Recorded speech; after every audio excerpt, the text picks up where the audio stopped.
And we're up and running, and I am in Chicago, and Charlie's in Chicago, and Charlie and I are going to have a discussion this morning, and we invite all of you lonely souls who are looking for someone to listen to join our discussion.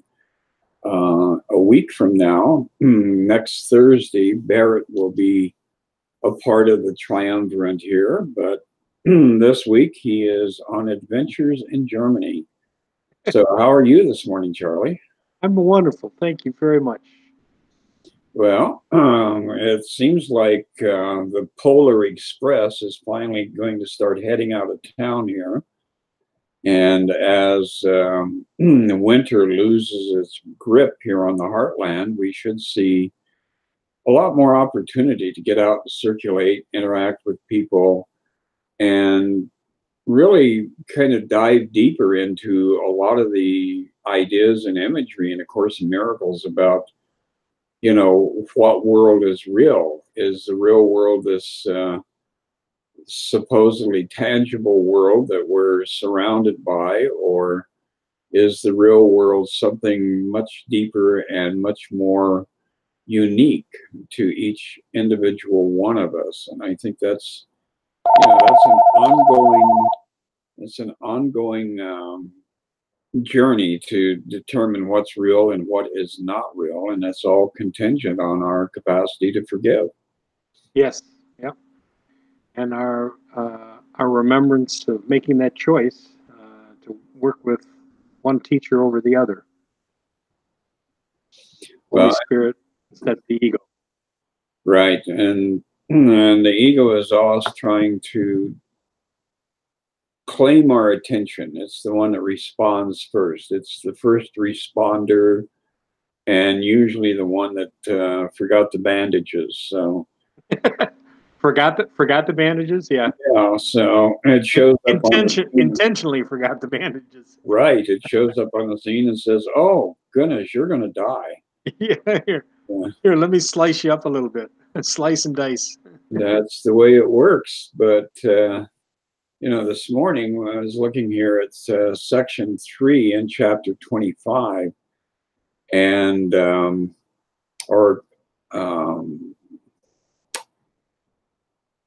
verse 3 in section 9 of chapter 25. There we go. And it says, be certain any answer to a problem the Holy Spirit solves will always be one in which no one loses. And this must be true because he asks no sacrifice of anyone. An answer which demands the slightest loss to anyone has not resolved the problem, but has added to it and made it greater, harder to resolve, and more unfair. And that's really, you know, very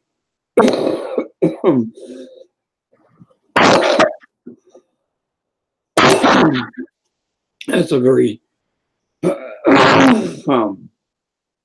pardon me, it's a very startling statement when you stop and think about it, because we are so geared to the idea that I want to win no matter what. Right. That it's hard for us to conceive a situation where everybody walks away from the table feeling gratified.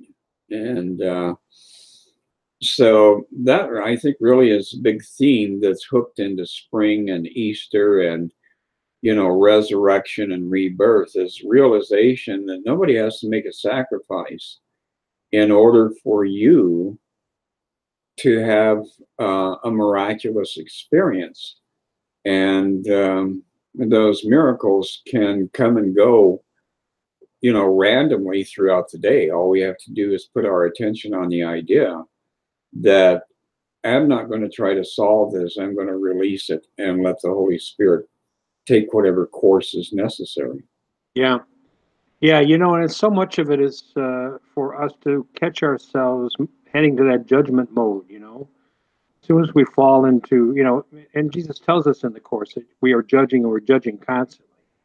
And so to catch ourselves in that mode of making judgments and realize that that's exactly what we're doing. We're setting up control. And there's a great line in here about the throne, right? Or arrogance, right? The arrogance of this ego thought system that says, I am right, and in my being right, somebody else has got to lose.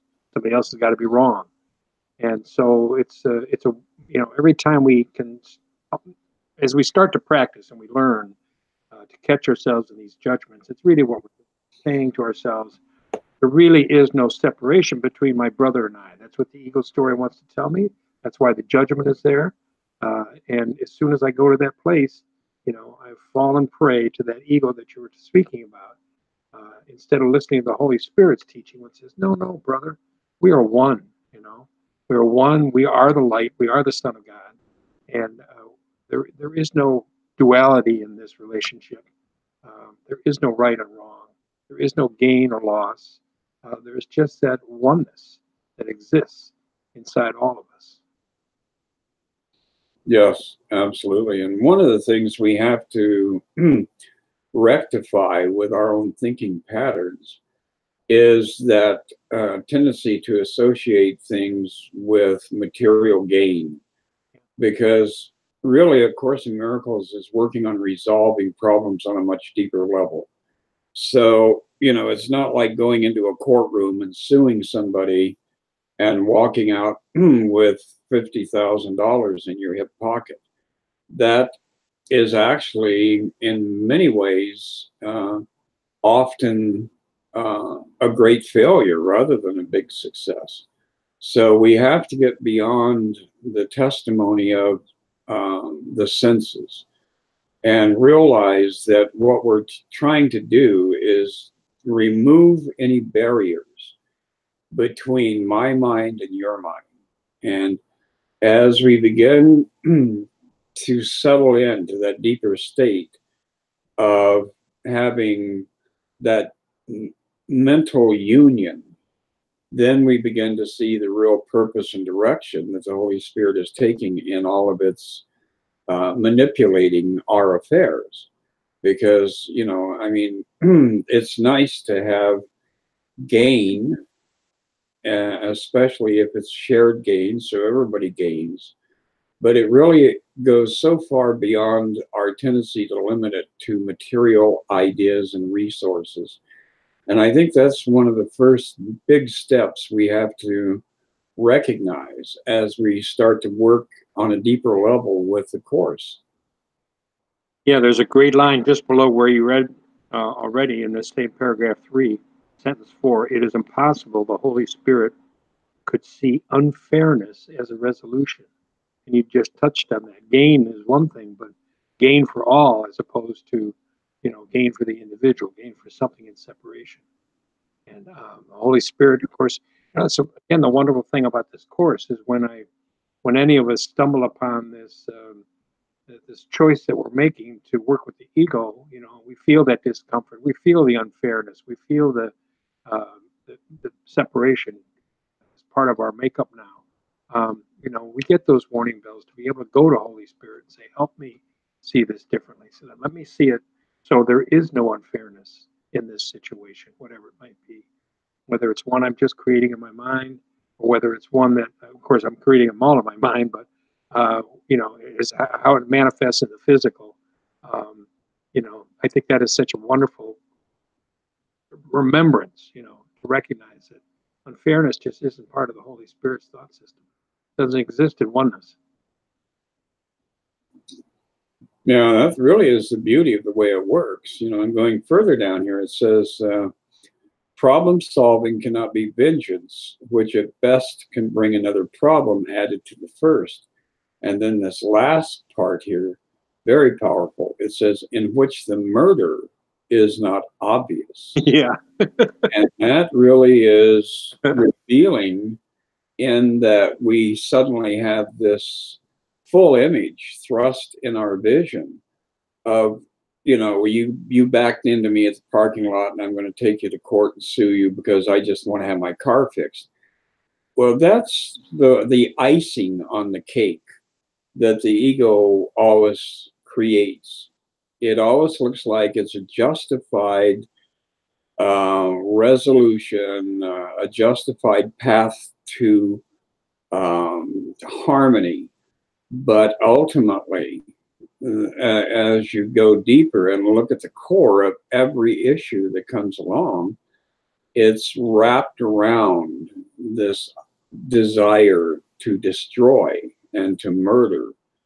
And until you can actually be honest with yourself in confronting the ego, you're going to gloss over that and say, oh, I would never think that, in that perverse of fashion. But the truth is, the ego has its demands. And one of the demands is that nobody gets out of here alive. And we have to be willing to confront those ideas, because if you're filling your mind with this pillow fight kind of mentality, that's not truth. You're avoiding looking more deeply into the motivation that your ego is operating on. Yeah, yeah, and of course the ego. I love the way Jesus talks about uh, the denial of truth, and it's kind of what's going on for us in this world when we deny. We don't want to do the work that is necessary, as you're talking about. We don't. We want to. The truth is that we're the Son of God. We are light. We are love, right? But the ego story is that we are not. The ego story is we're separate from that. We are something other than that. And, in fact, we are sinners, and we are going to be punished for that, and we're guilty of it. And that's what the ego's entire game is set up to prove. And we want to take that guilt and project it onto somebody else, reinforcing the separation. And the only way out of that, as you mentioned earlier in the conversation today, is forgiveness. We need to forgive ourselves these stories that we can't constantly create, and we need to dig deep enough in the stories to see that we can't, as you say, gloss over them. We need to really truly understand that what we're doing with every single one of these stories is just cementing a false framework, this ego story, into an existence. It's the bars we put on our cell, and each one of us are in this cell individually, separately. Think we're protecting ourselves, and yet all we're really doing is just isolating ourselves. And we talked earlier before we went on about the agony of the ego, and the slice and dice sort of thing that takes place with the ego story. There's always pain, there's always fear, there's always guilt in all the stories, and we do need to look at these stories and understand what we're doing, what kind of belief system we're buying into that says these things are true. That's very, very true. And, one of the things that happens as you start to really launch in that direction of surrendering things to the Holy Spirit with the expectation of a good outcome is that all of a sudden you find answers to situations in places that you would never have normally looked for them. And that really is a key element in teaching us that this world that we imagine that we are a victim of is not real. And it gets kind of crazy at times, because you're sliding between the ego's reality and God's reality, and Yeah. those are extreme polar opposites. So it's going to be a test that comes kind of like the monkeys in that one Indiana Jones movie where they're swinging from tree limb to tree limb, and that's what the ego loves, is to complicate things, speed things up, and stay ungrounded at all times. That's the foundation for it. Yeah. Yeah, there's that section we were just about to get into. I guess maybe we'll do it next Thursday in the group that I'm in. But we're the borderland, a section called the borderland. Where Jesus is talking about that place where we are kind of seemingly going back and forth. And it's so easy for us to get frustrated at that point. To say I want to be in this holy instant all the time, and in truth, we are in the holy instant all the time. We keep forgetting, and we keep going back to that other teacher, going back to ego. As we were saying earlier, the first default, is the ego is going to speak first and loudest. And it takes some practice to start tuning that out. It takes some practice to start digging digging deep enough to see that that's happening again and again and again. It's the same thing over and over and over again. And I think the other important thing to recognize in that digging and in that rooting out and that beginning to understand how we think, we need not fear. It's okay. It's okay that we flip flop back and forth. It doesn't, there's progress. It may not be perfection, but there's progress being made. And Jesus just asked us early in the course for a little willingness, right? And a little faith. And he's telling us that he's walking with us. And we're never alone. We're not without Holy Spirit's guidance or Jesus' guidance. It's constant. All we need to do is and experience, like you say, and it's going to come in so many different ways. We don't want to plan and have expectations about how it's going to arrive. It's just going to be there. We're going to hear a sound. We're going to see something. We're going to feel something, and know in the quiet that the answer is beautiful. Really a beautiful experience. Yeah, and that really is the way it works too. It's that learning to trust that is such a difficult journey. But once we've established our grounding there in that trust and faith, then everything amps up and we see things mobilize in our lives. It's going all the way down to section 9. It says, the little problems that you keep and hide become your secret sins, because you did not choose to let them be removed for you. And so they gather dust and grow until they cover everything that you perceive and leave you fair to no one. And that really is another big part of it. We have our fear of being revealed in public, our fear of transparency, our fear of being completely honest with ourselves and people around us. And so we assemble all of these little dragons of guilt and keep them chained up in the basement of our mind. And the reality is that at some point we're going to have to go down there and unlock those chains, let the dragons loose, and let the Holy Spirit transform them into angels, and that's really a big part of the journey, is getting past guilt and transforming guilt into that very solid space of, vulnerability and transparency. So for those who, haven't spent time blundering around in the basement of your mind, you need to go down there and check out some of those things from 1956 or 1962 and dust them off and bring them into the light, because you will be amazed at how guilt can be turned into this tremendous experience of relief. And within that, a joyousness is restored to your life in general. Yeah, it touches on right after where you were. It touches on and bitterness with vengeance justified, and mercy lost, condemns you as unworthy of forgiveness.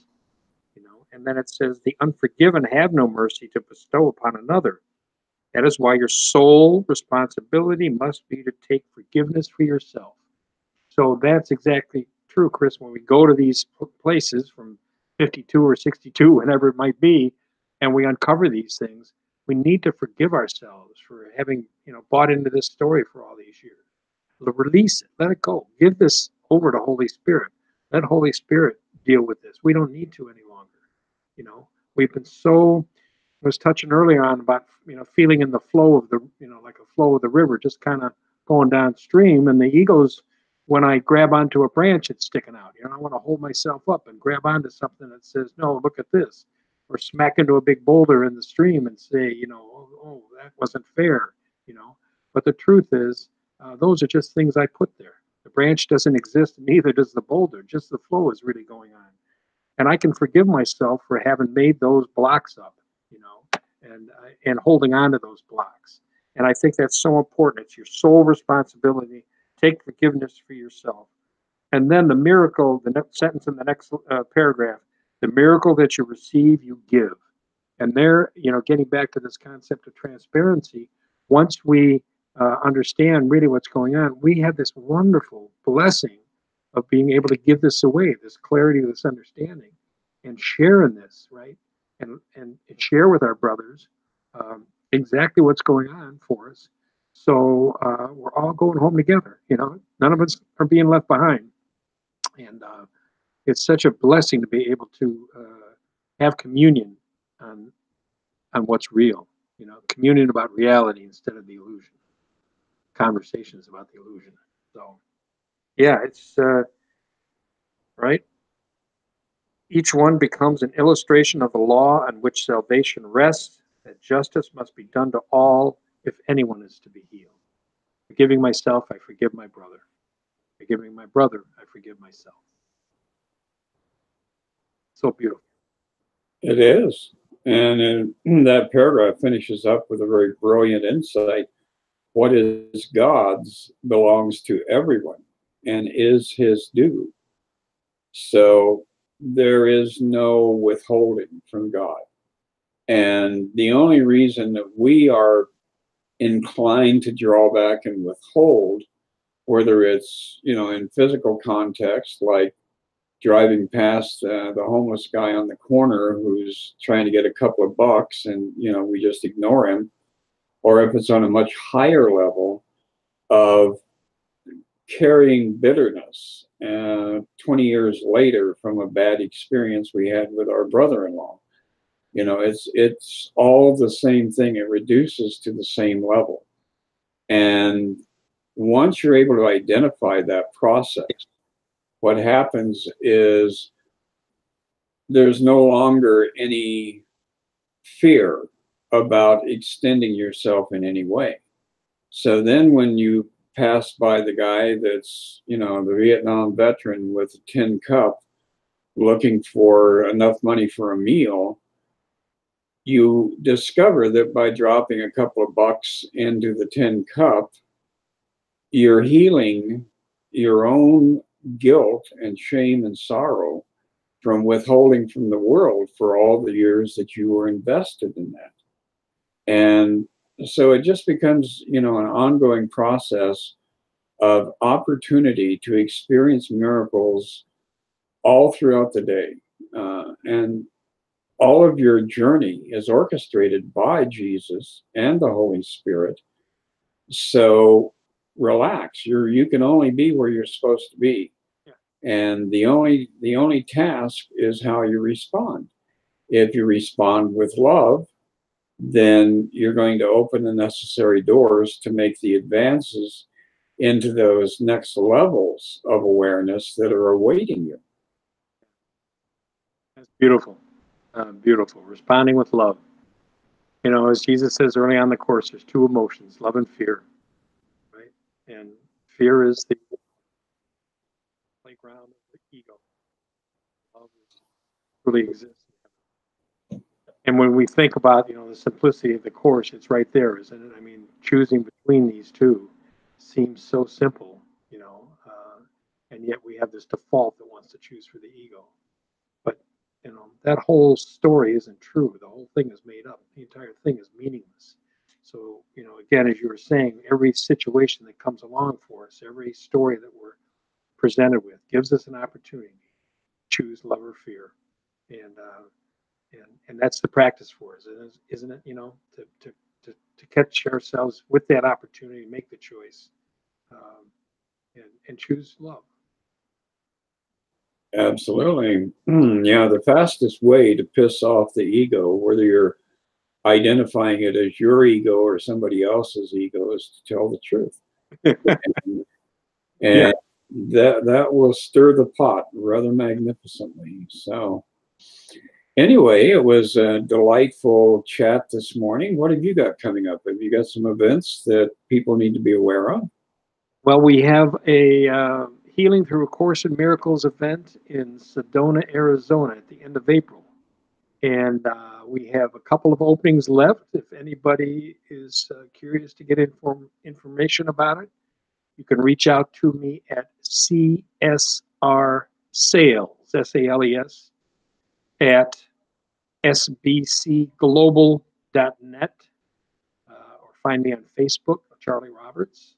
And I can get you information about it. It's a 2.5-day retreat. We meet on Thursday evening. We start, and we're going to run through Sunday at noontime.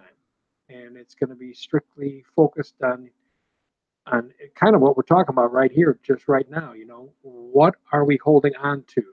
What are the things that we are so deeply invested in this fear about, that we can learn how to let go of and move on down this flow, move on down with the river, instead of holding on to the branch or holding on to the boulder.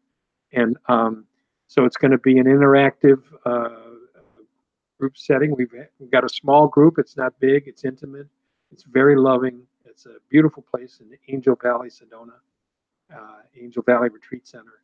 And so if anybody's curious about it, please reach out to me at that email address or Facebook. Thank you, Chris. That's the big one. That sounds like it's going to be a good place to make that connection with, you know, like-minded souls, as well as with nature itself. Sedona's a beautiful region. Yeah. Sedona's a fun place to hang out in. Yeah, it is a great place. And, you know, if you want to extend your adventure, you can always do the workshop and then zip over to the ocean and hang out for a day or two on the ocean before you fly back to the Midwest or the East Coast or whatever. The opportunities for that as well. Yeah. And you, anything coming up? On my end, I really haven't been planning anything. I think, you know, later on as we move into spring and summer, things will start to show up. Right now, I'm just observing and letting Spirit lead me on a day-to-day journey and enjoying the ride. So, Barrett and I also have our Good News with Barrett and Charlie, which is going to be on April 6th, I believe that is, the first Saturday in April. And we're going to meet this time at the Glenview Public Library instead of our old place, the Space. And we're going to do a workshop. The time has changed too. It's going to be from noon until 1:30 instead of our earlier 10 a.m. shot. So it's going to be a slightly different time, different location. And again, you can reach out for any information to either Barrett or myself for that event, first weekend in April. Thank you. That's great. Well, lots of stuff coming up. And as we progress forward here in the illusion of space and time, we'll just keep affirming that we never left home. We are right now in the eye and mind of God in a state of joy and peace. So true. Thank you. Well, I'll talk to you in 1 week. All right, great. Thanks so much, Chris. I really appreciate this. Absolutely. You take care. Okay. Thanks, brother. You too.